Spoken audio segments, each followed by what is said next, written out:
Welcome back to NeuraXis Care and Research Center. Let's continue first part with Dr. Albert Fenoy. And how we do it really for depression primarily. We do it for OCD as well as for other disorders, but they're all about the same modulation of the same pathway. So that is the medial forebrain bundle. We'll give you a short overview about scientific theory, clinical trial, and current status of things. So there are many different targets that exist for depression in the world. As you can see, they're all labeled here. There's a fiber tract that's common to most of them. And so we're going to talk about one specific target here that kind of pulls all these together. That's the medial forebrain bundle, which I can't really show on a mark. That's pretty much where we would target here. So the medial forebrain bundle is a large bundle that is in all animals, and it extends from the brainstem to the ventral tegmental area, onto the nucleus accumbens, and onto the prefrontal cortex. And it's believed by modulating these fibers that we can really have access to the reward system, and for that reason we can really improve many different psychiatric diseases. So treatment-resistant depression, it's a very prevalent disease, as most people know. Depression is 4% prevalence worldwide. 30% of these people have treatment resistance, which causes a lot of cost to society. 70% of these patients with treatment-resistant depression display anhedonia, which is, of course, a symptom of depression, and it has different components that we were related to a liking, a wanting, and a learning. And there are deficits with all those things, and that leads to basically that there's a reward system dysfunction when the patient is depressed and it can't do anything. So, with the theory of why the medial forebrain bundle is accessing it is that it's considered a major tract of the reward network, like I mentioned, showing that connecting the ventral tegmental area with the nucleus accumbens and onto the prefrontal cortex. And it's not just of interest in depression, but also for all psychiatric disorders involving the reward system. In years of animal studies have shown that MFE stimulation activates dopaminergic neurons, but not directly. It's due to there's multiple components of the medial forebrain bundle, and that just dopaminergic activation is insufficient. So basically, there's a large pathway of fibers. So if we look in a rat model, the medial forebrain bundle is a mesolimbic dopamine system that extends from the ventral tegmental area to nucleus accumbens and onto the prefrontal cortex. There's multiple fibers that are part of this.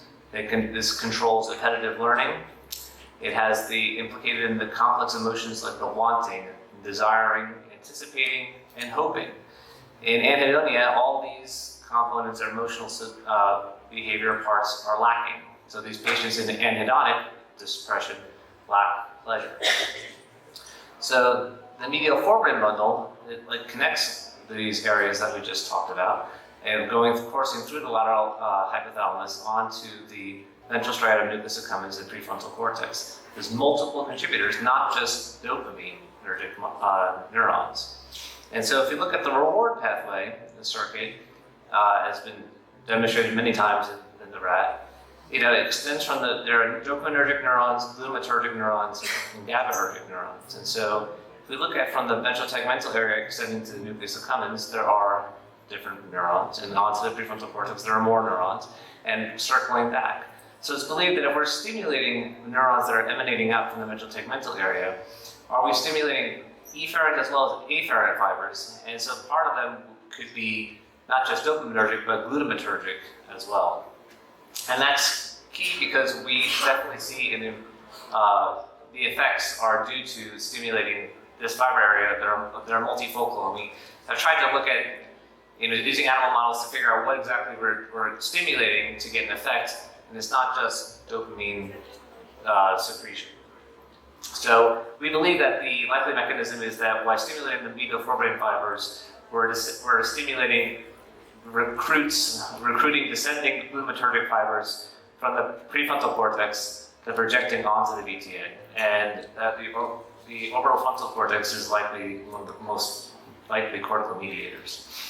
So when we stimulate the MFB, which is this is a fiber tract in the human brain here, there's an animal model that show that there is dopamine release, and that's secondary to the fact that there's glutamatergic fibers implicated. And when we use NMDA receptor antagonists, which are glutamatergic, these such fMRI signals are absent, confirming their glutamatergic improvement.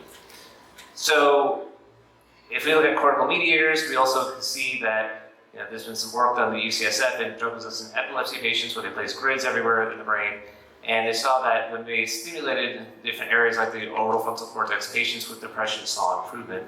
And by using tritography, by delineating the fibers in the human here in one of our patients, we see that there's clear projections to the orbitofrontal cortex, which we believe is the real mediator for how these patients get an improvement. By modulating somehow the complex interaction from glutamatergic fibers from the orbitofrontal cortex back down to the VTA to cause improvement in reward-seeking behavior. So again, medial forebrain bundle is a large fiber tract that extends through the midbrain, going through the ventral tegmental area, onto the nucleus accumbens, up the prefrontal cortex, and interplays back complexly, but in a way that modulates an improvement in the reward system. So our clinical trial, we'll chat about real quickly, and then we'll get on to some of our results. So in our clinical trial, we enroll patients that have depression, major depression, Hamilton score greater than 21, MADRS score greater than 21,